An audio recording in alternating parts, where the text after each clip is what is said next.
o tratamento da dependência etílica, e que vai falar para a gente é o Dr. Tiago Marques Fidalgo, que é professor adjunto do Departamento de Psiquiatria da Unifesp.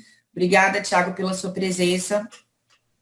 Obrigado, Mônica. Queria agradecer ao Roberto também pelo convite, a oportunidade de estar aqui.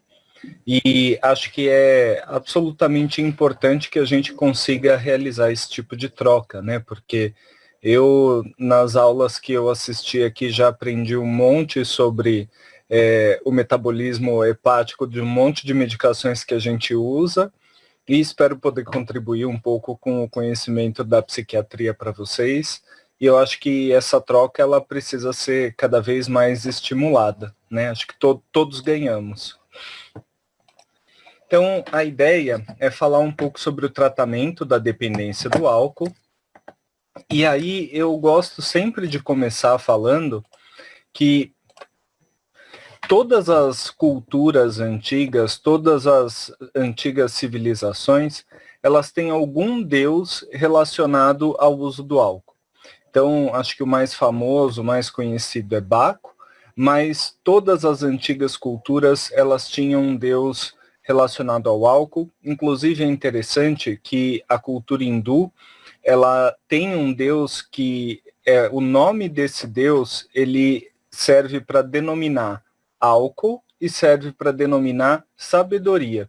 Então, até é interessante pensar nas associações que vão sendo feitas com o álcool e o papel do álcool aí na busca do contato com o divino, que inclusive está presente até hoje no cristianismo. O álcool faz parte da missa. Noé comemora o fim do dilúvio com um porre. Então, a gente sabe que o álcool está muito presente na nossa cultura e que o uso do álcool ele vai mudando de sentido ao longo do tempo. Então, é interessante a gente pensar, lembrar que não muito tempo atrás, o álcool ele era proibido nos Estados Unidos e a cocaína era vendida na farmácia com imagens de crianças fofinhas brincando na embalagem.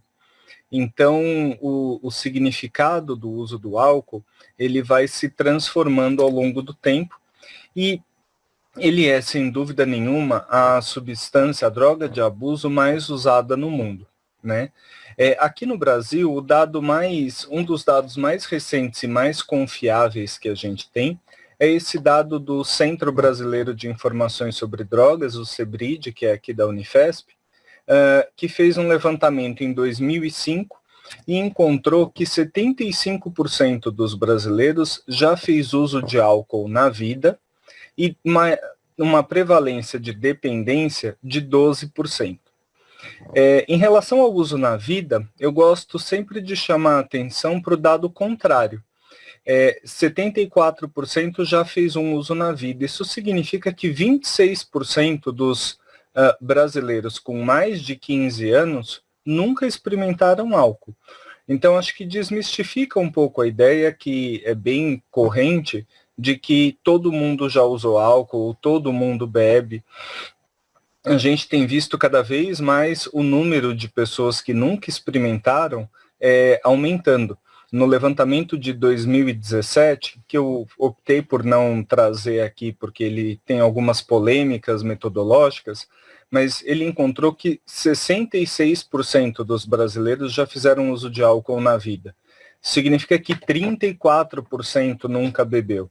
Então, é expressivo e faz a gente pensar que talvez a gente esteja num momento de mudança aí da percepção do papel do álcool na sociedade.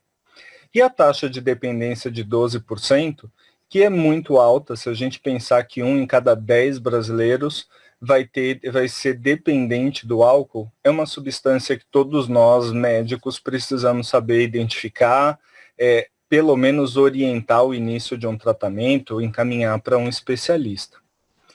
A gente tem o segundo levantamento nacional de álcool e drogas, que foi feito pela Uniad, também da Unifesp, que mostrou que 50% da população brasileira consumiu álcool no último ano, no ano anterior à pesquisa, e entre quem bebeu, 53% consumiu álcool pelo menos uma vez por semana e 40% consumiram 5 doses ou mais num dia habitual de consumo. E aí, só para lembrar, só para reforçar, acho que sempre é válido ter essa informação em mente, uma dose de álcool, cerca de 12 gramas de álcool puro. Então, mais ou menos uma lata de cerveja, uma taça de vinho ou uma dose de destilado. E aí, por que tem o destaque para essa informação das 5 doses ou mais num dia habitual? Porque esse costuma ser o critério mais aceito para o beber, para definir o que é o beber em binde.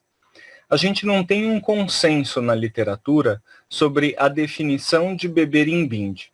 De forma geral, o critério mais aceito é que é consumir 5 doses ou mais em menos de 2 horas para os homens e 4 doses ou mais em menos de 2 horas para as mulheres e para as pessoas com mais de 60 anos.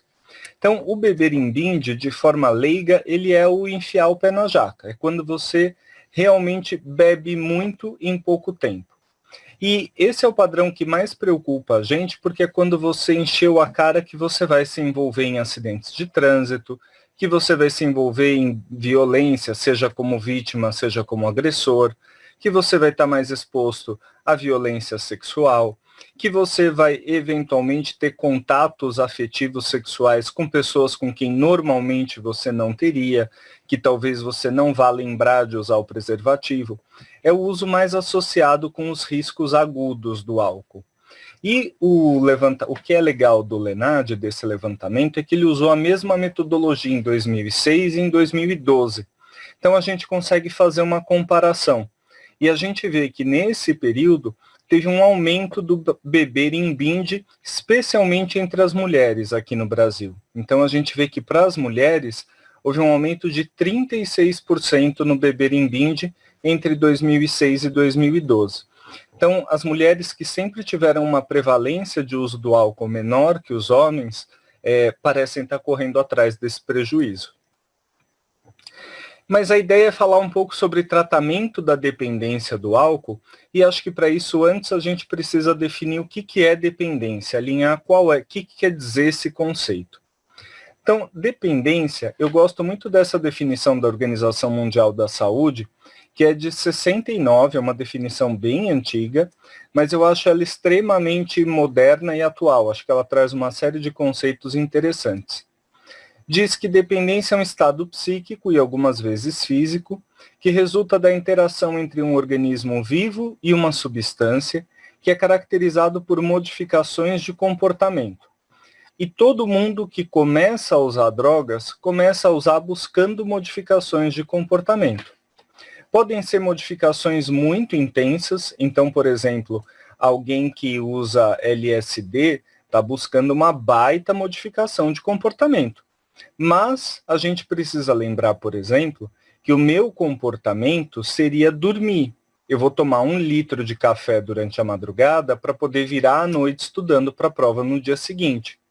Então, sempre o que faz a gente usar uma substância de abuso é a busca pela modificação de comportamento. E outras reações que sempre incluem o impulso a utilizar a substância de modo contínuo ou periódico. Impulso é uma palavra bastante chave. O que é o ato impulsivo? É aquele ato que vai me trazer prazer imediato. É aquele ato que, independente das consequências que ele possa ter no longo prazo, ele vai me trazer prazer agora e, por isso, eu vou colocar essa atitude em prática. Então, o paciente dependente, ele sempre vai ter a tendência ao comportamento impulsivo, a busca pelo prazer imediato, com a finalidade de experimentar os efeitos psíquicos e algumas vezes evitar o desconforto da privação. Então a gente começa a usar drogas pela modificação de comportamento, pelos efeitos psíquicos, pelo prazer que a substância causa, pelo reforçamento positivo. E a gente se tornou dependente quando a gente não usa mais pelo prazer, mas pelo alívio do desprazer. É muito ruim ficar sem a substância, então eu preciso consumir, que é o evitar o desconforto da privação, que é tratar a minha síndrome de abstinência quando eu fico sem a substância, que é o reforçamento negativo. E como que a gente pode colocar isso de um jeito prático, né? Como que a gente pode trazer para a prática clínica esse conceito que, embora seja muito interessante, na minha opinião, ele pode ser muito abstrato. Sempre que a gente está frente a um paciente que fala que consome uma substância, e isso vale para qualquer substância, vale também para o álcool, mas para qualquer substância, a gente vai ter que levar em consideração esses 3 elementos. A gente vai ter que avaliar qual é a droga que está sendo consumida, em que contexto ela está sendo consumida e quem é a pessoa que está fazendo aquele uso. Então, em relação à droga, a gente precisa saber qual é a substância. No caso, o álcool, a gente sabe que é um depressor, a gente sabe que um depressor vai gerar essa ou aquela reação no nosso organismo. Se é a cocaína ou crack, a gente tem o mesmo princípio ativo, o que muda é a via de administração. É conhecer um pouco sobre a farmacodinâmica e a farmacocinética da substância. O contexto de uso ele é super importante para ajudar a nortear que tipo de orientação a gente vai dar para esse paciente.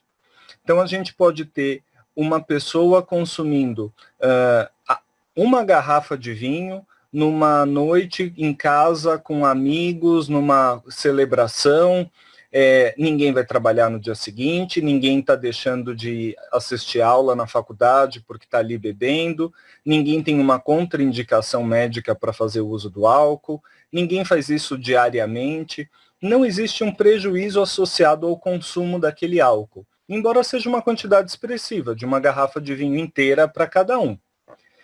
E aí a orientação talvez possa ser mais light, tipo, olha, uma garrafa de vinho é bastante, mas como não houve nenhum prejuízo, eu acho que a gente precisa só ficar de olho para que isso não se torne frequente, acho que vale a pena você ficar atento, mas ok, se não houver prejuízo. A gente pode ter a mesma pessoa consumindo a mesma substância, o álcool, bebendo uma lata de cerveja e pegando o carro. E aí, nesse caso, a orientação é completamente diferente. Você não pode beber. Ah, mas foi só uma lata de cerveja. Dá para eu dirigir com uma lata de cerveja? O senhor não acha que dá para dirigir com uma lata de cerveja, doutor? Olha, a gente pode até entrar nessa discussão, mas o fato é que a nossa lei de trânsito hoje proíbe.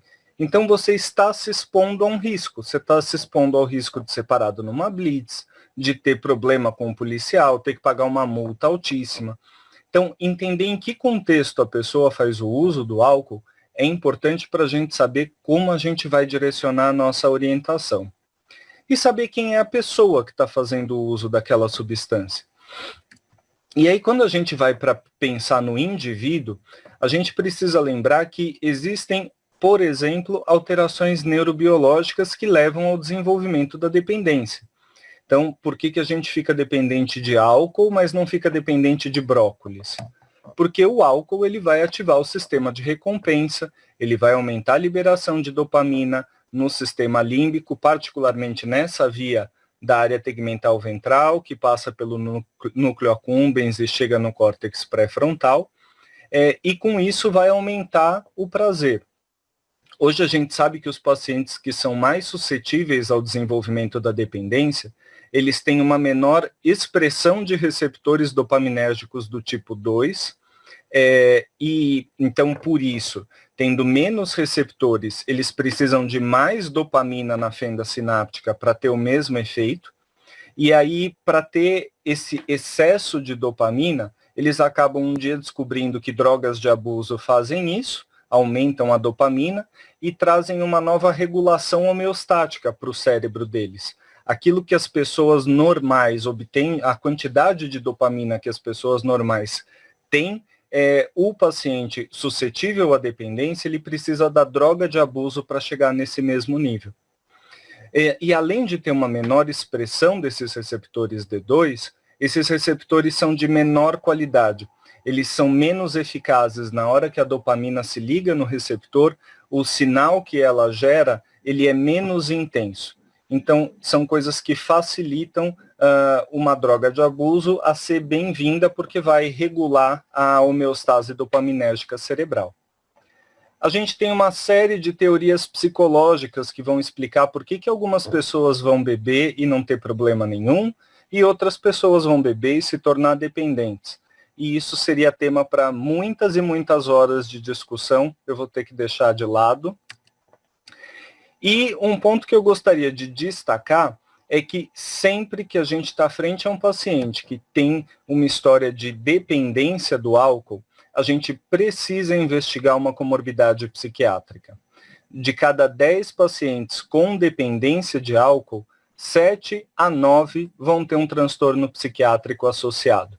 Pode ir desde um transtorno mais leve, tipo ansiedade leve ou depressão leve, até quadros graves de ansiedade, de depressão, transtorno bipolar, esquizofrenia. Então, é sempre importante fazer pelo menos um screening psiquiátrico breve para ver se vale a pena ou não encaminhar para um especialista, encaminhar para um psiquiatra. E na maioria dos casos, a gente não sabe o que veio primeiro, se a comorbidade psiquiátrica leva ao abuso do álcool ou se o abuso do álcool favorece o desenvolvimento da comorbidade psiquiátrica. E como é que a gente classifica, como que a gente diagnostica, quais são os critérios para diagnosticar a dependência química? A gente usa na psiquiatria, muito mais do que a CID, o DSM, que é o Manual de Diagnóstico e Estatística de Transtornos Mentais da Associação Americana de Psiquiatria, que está na quinta edição.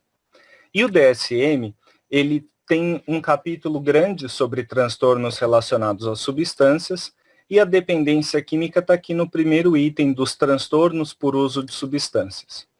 E aí o DSM fala de 11 critérios. E eu não acho nem que o psiquiatra tem que decorar os 11, muito menos um hepatologista, um gastroenterologista.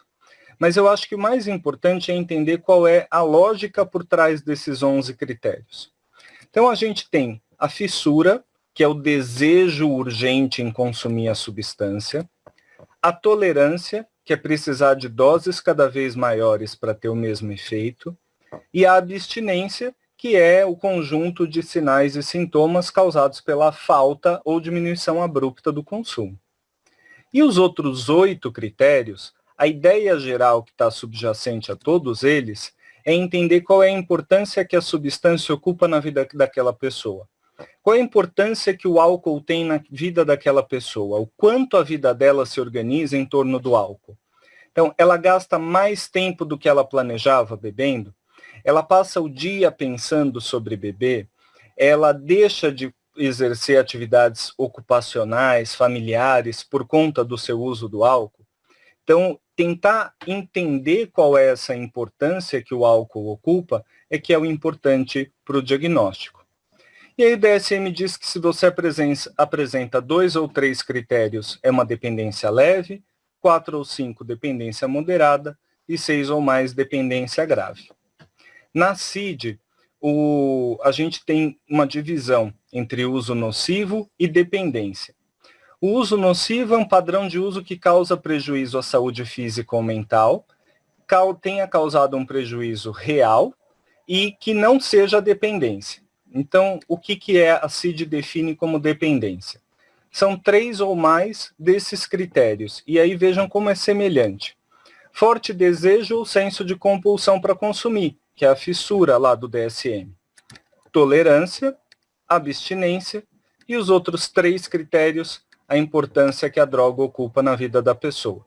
Então, o conceito por trás das 2 classificações é o mesmo. E como que a gente pensa o tratamento da dependência do álcool? As diretrizes do Ministério da Saúde aqui no Brasil e da Associação Americana de Psiquiatria, elas falam que o tratamento da dependência ele deve ter caráter voluntário, em equipe multidisciplinar, em rede e com um projeto terapêutico singular.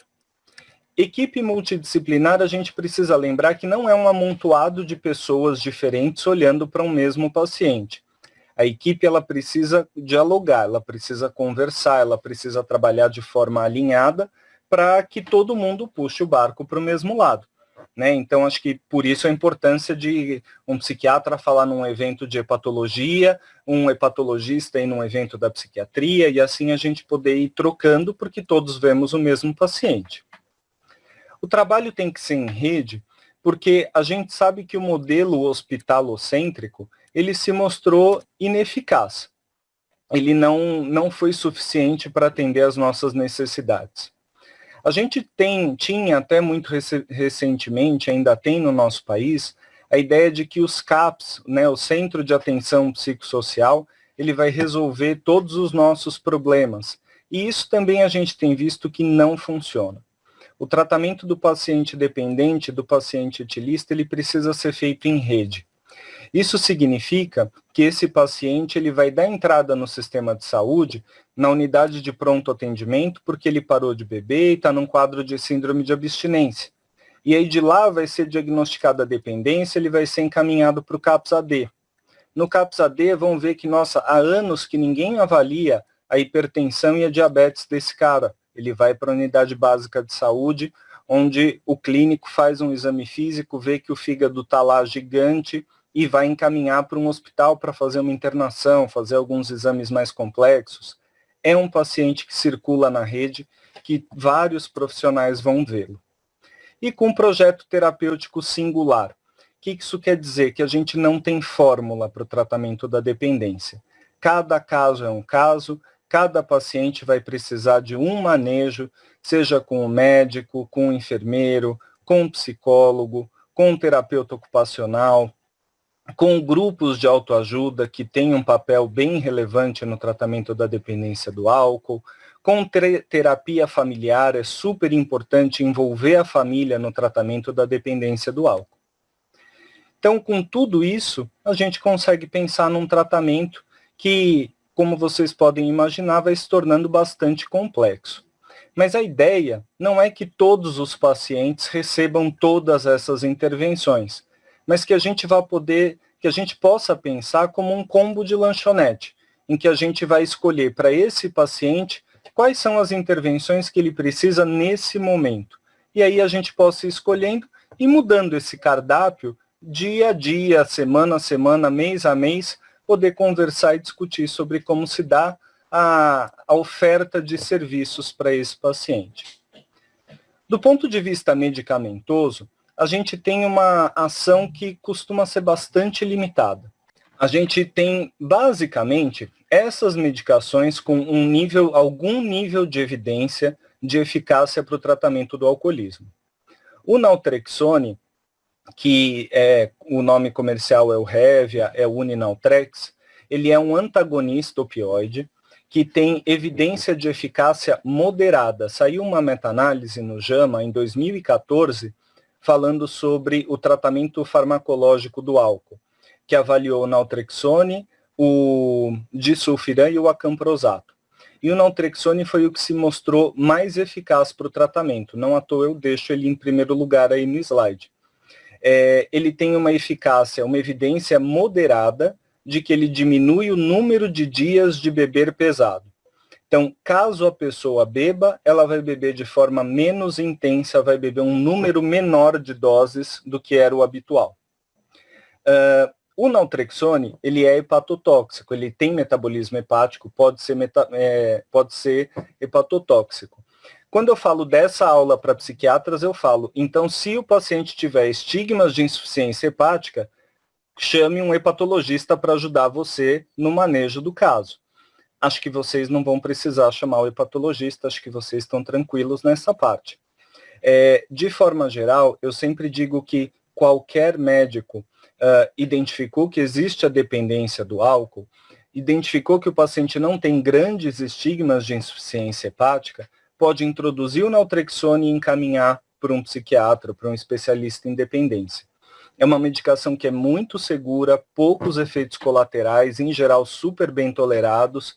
O principal efeito colateral é náusea, mas que costuma melhorar depois de uma semana, 10 dias. Então, é um remédio que é bem seguro de usar e é bastante eficaz. O topiramato, ele é eficaz nas doses aí entre 200 e 400 miligramas. As pessoas muitas vezes têm medo do topiramato, porque ele dá efeito colateral cognitivo, mas se você começa em dose baixa e vai aumentando devagar, esse efeito colateral costuma ser bem tolerado. Ele não costuma ser um limitante para o uso da substância. O topiramato, ele tem a vantagem de ter excreção renal, então, para um alcoolista que tem uma hepatopatia mais grave, ele é uma boa opção. A gente tem um fator limitante no nosso país, que é o preço, então é mais ou menos 1 miligrama a R$ 1. Pensando que a dose eficaz, eu falei que é de 200 a 400, acaba ficando muito caro para a maioria da nossa população. E a principal contraindicação do topiramato é uma contraindicação relativa, mas que é cálculo renal. Ele inibe a anidrase carbônica e favorece a formação de cálculo. Então, paciente com história familiar ou história pessoal de cálculo renal, não é recomendado que se use, ou você precisa pôr na balança. A gabapentina e o baclofeno são duas medicações que estão caminhando na construção de evidências. Elas ainda não são consagradas, mas elas parecem ter um papel que é importante no tratamento da dependência do álcool. Mas a gente ainda precisa de mais estudos para ter certeza. A meta-análise de 2014 do JAMA, que eu falei, ela destruiu a reputação do disulfiram. Ela mostrou que o disulfiram tem evidência insuficiente para todos os desfechos avaliados. Então, assim, desde essa meta-análise, o uso do disulfiram tem caído bastante. Aqui no Brasil, ele até saiu do mercado há cerca de 2 meses, porque a eficácia do disulfiram foi muito questionada por essa meta-análise, o que abalou bastante a força do uso que ele tinha. E o acamprosato que eu deixo por último, que é o Campral, que a gente não tem aqui no Brasil, então acaba não tendo relevância para nós. Desculpem estourar o tempo, era muita coisa que eu queria trazer, que eu achava que podia ser interessante. Está aí meu e-mail, eu fico aberto para perguntas, tanto por aqui quanto por e-mail depois. Obrigado.